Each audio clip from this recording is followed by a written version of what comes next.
As lawyers, good lawyers, I hope, we talk not about quantity of judgments, but quality.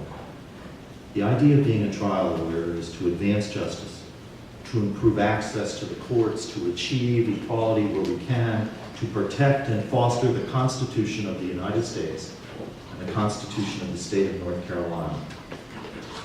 And it is, from a client's perspective, whether they are an injured plaintiff, whether they are a criminal defendant who has been charged by the government, whether they are a corporation who has been unfairly attacked in an employment discrimination suit as someone who discriminates when they did not.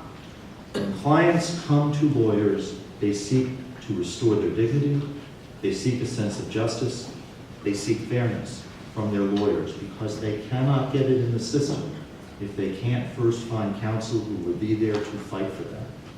And that is part of the enrichment of the human spirit, as well as the goals of society that trial lawyers foster. A lawyer, whether he represents an individual, a small business, or a corporation, stands often between abusive governmental and institutional power and that client. A lawyer, often a trial lawyer, fights for the rights of people and for generations of rights to come.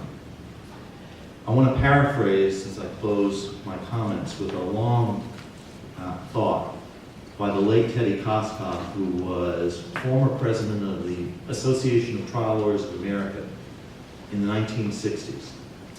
And what he talked about, in my paraphrasing, is to think about our history as Americans and the role of trial lawyers.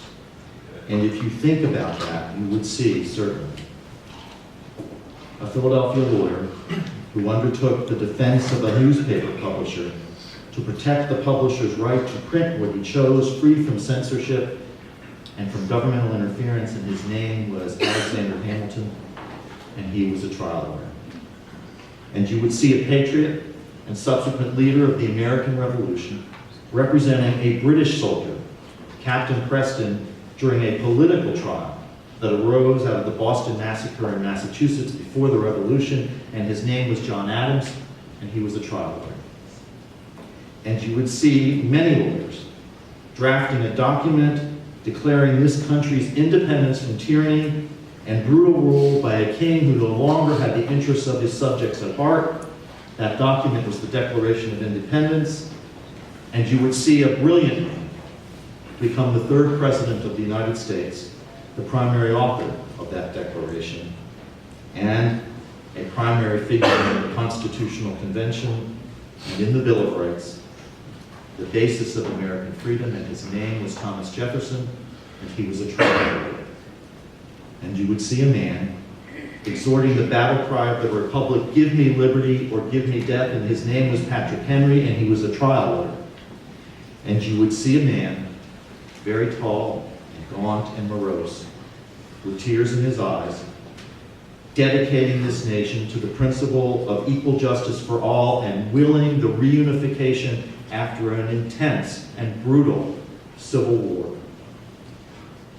that preserved the Union and the country we live in. And his name was Abraham Lincoln, and he was a trial lawyer. And you would see him speaking to millions of people from a wheelchair, testing and encouraging their spirits at a time when this country had 30% unemployment and people were homeless and the Depression was a way of life. And he told them the only thing they had to fear was fear itself, and his name was Franklin Delano Roosevelt, and he was a trial lawyer. And you would see a man as a lone figure standing before the Supreme Court in the 1950s, and by sheer force of argument and will, making and compelling a nation to see that separate but equal was never equal. And his name was Thurgood Marshall, and he was a trial lawyer. And you would see a diminutive woman who urged this nation almost 200 years after its founding to remember that equal justice under the law meant equal access and equal justice for our daughters as well as our sons. And her name was Ruth Bader Ginsburg, and she was a trial lawyer. And so what you would see in the walk of every aspect of our life, this country has been governed and improved by trial lawyers. the old Shakespeare quote taken out of context, I might add, that the best way to improve the country is to kill all the lawyers. What they forget is the rest of the Shakespeare quote.